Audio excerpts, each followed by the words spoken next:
What's going on? It's your Council Poly Rob. Welcome to another episode of the Poly Rob Podcast. I appreciate everybody showing love and liking and subscribing. All the information is at the bottom of how you can like and subscribe and support the channel. Let's get right into it. So, in the midst of this release with Drake, Iceman, and two other albums, you know what I'm saying? There's always going to be speculation, of course, because of the Drake and Kendrick Lamar battle. But then at the same time, there's always going to be people on both sides of the spectrum in terms of the actual music that has been released. You know what I'm saying? When we had G and X, that's exactly what happened. G and X came out and, you know, everybody was speculating on whether the music was good or not. I mean, the record is a success no matter what you say. And now it is Drake's turn to get that same amount of energy, whether people feel like the actual album is of value or not. I gave my review on the three albums. You can go check it out on my channel. But at the same time, it's just more so like, we're going to have this conversation for a while because these three albums are fresh. They're out here and, people get to give their piece. Now, in the midst of saying that, there's one particular situation that has gotten people kind of debating on whether this is something that should actually happen or not. And this came by the way of West Coast DJ, legendary, my guy, DJ Head. Shout out to DJ Head, you know what I'm saying? And what ended up happening is, so Drake put a record on the Iceman album called Too Hard for the Radio. Now, this record is actually a record let's be honest, it's reminiscent of Not Like Us. It has the same bop, has the same, bounce to it, things like that. And in this actual record, it has that Bay Area bounce, you know what I'm saying? West Coast ratchet bounce, you know what I mean? In this record, Drake takes shots at Kendrick Lamar, of course. He also takes shots at DJ Mustard. And people are saying that this record is trying to pit the Bay Area against, Los Angeles, West Coast, California. You know what I mean? The Bay in LA has always had its separate energy that it's given to the West Coast. But people are saying that Drake is trying to divide the Bay and LA. You know what I'm saying? By way of what he ended up doing was he ended up getting some production and he got this particular beat for Too Hard for the Radio. He got it from a producer that's from the Bay Area. I believe his name is, and correct me if I'm wrong, please, in the comments. I believe his name is Pilo, producer named Pilo. And Drake got this beat from Pilo, and he ended up doing this song that this is, Kendrick Lamar, this is DJ Mustard, and people used to say, or sometimes still say that a lot of Mustard's production energy is also reminiscent of the Bay Area. That's what makes this thing kind of like it's a real shot at DJ Mustard. It's a real shot at trying to pit the Bay Area against LA. You know what I'm saying? And what DJ Head ended up doing was, because he's a DJ and he plays records, one thing I can say about DJ Head is whether he feels like he likes the artist in full or not. Like he's a Drake fan. Like, he's more of a Kendrick Lamar fan because that's his friend. That's his real friend. But he also likes Drake's music. You know what I mean? So what DJ Head ended up doing, he actually took the song Too Hard for the Radio and he made a super clean non-diss version. He made a super clean non-diss version for the song and put it on his website. You can go check it out at djhead.com. And it has no disses to Kendrick Lamar. It has no disses to DJ Mustard. And the rest of the record, it plays. You know what I mean? Like he pretty much set it up to where he took out all of the disses. And he's telling all the DJs, hey, if you want to play this record, but you're conflicted, what he means by conflicted, that he wants to that the DJ wants to play the record, or any DJs out there, you want to play that record because it's a dope record, it's a hot record. I agree too. It is a good record, and I said that on my review. But you're conflicted because you don't want to play any diss records from that's about Kendrick Lamar or DJ Mustard. So this is a version that you release that's out. You can go download it for free. That has no distance, so you can actually play the record comfortably for the DJs that are conflicted. Ooh, that got the whole Drake stands in an uproar.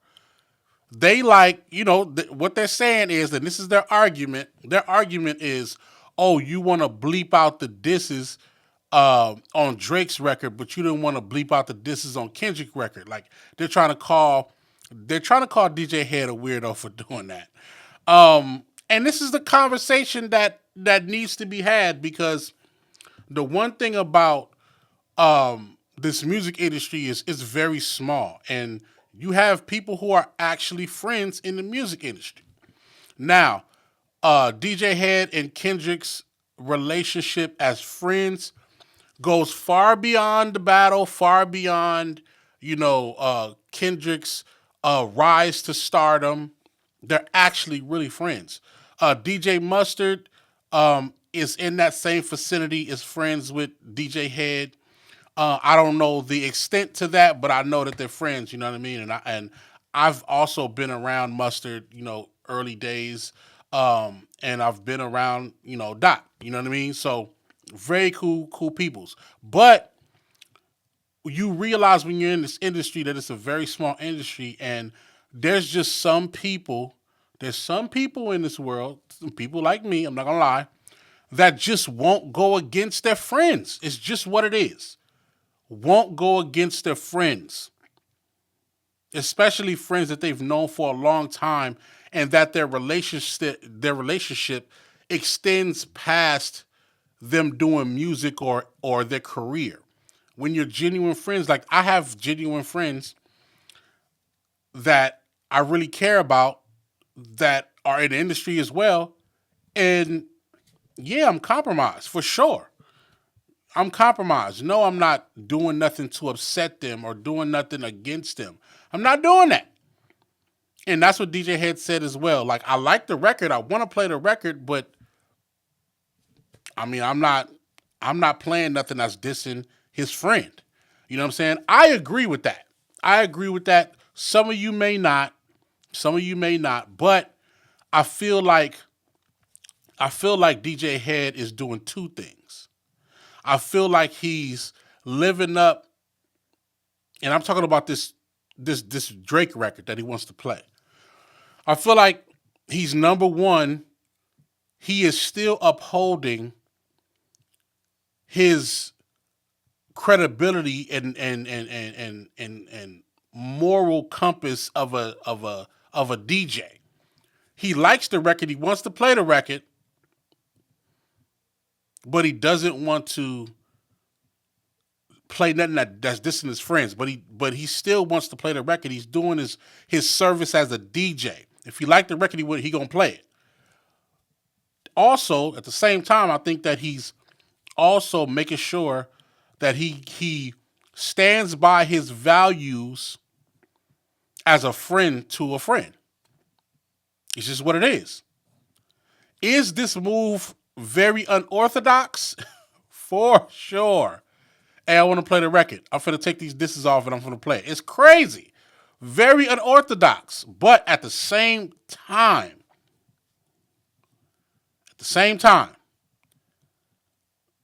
when you're moving through this industry, people remember those things. People remember the time where you did somebody wrong.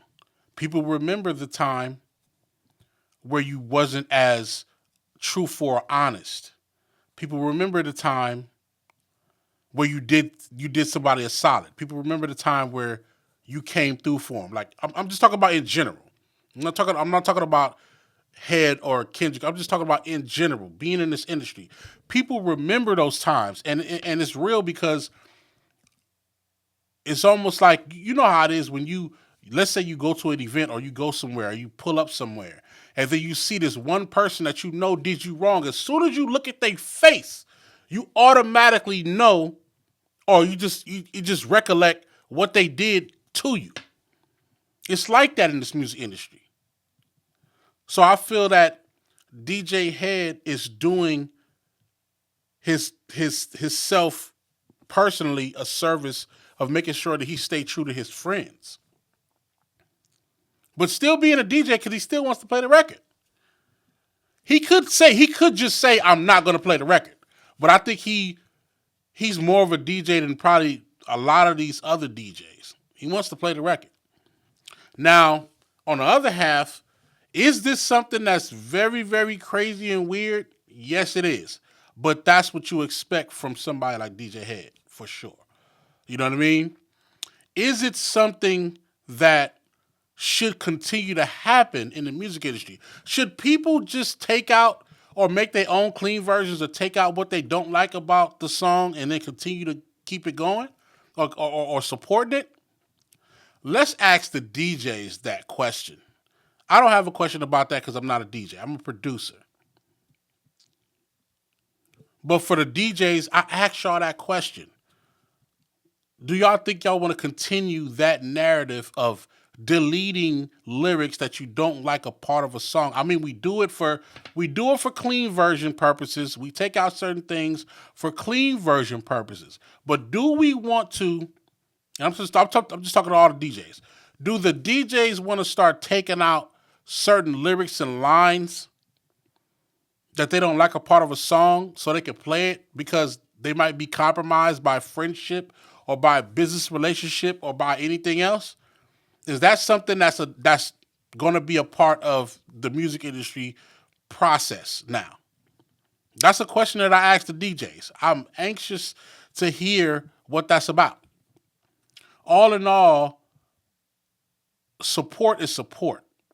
So if you're supporting somebody that initially doesn't like somebody that you're a friend with, is that okay? Is that okay? You know, that is another question. I want y'all to put it in the comments. Let me know what y'all think about this whole scenario and situation. You know what I'm saying? And at the same time, also let me know what lyrics you would have taken out from the Drake side of the beef or the Kendrick Lamar side of the beef. Let's have this conversation. Y'all know what it is. It's the Council Party Rob. Workload.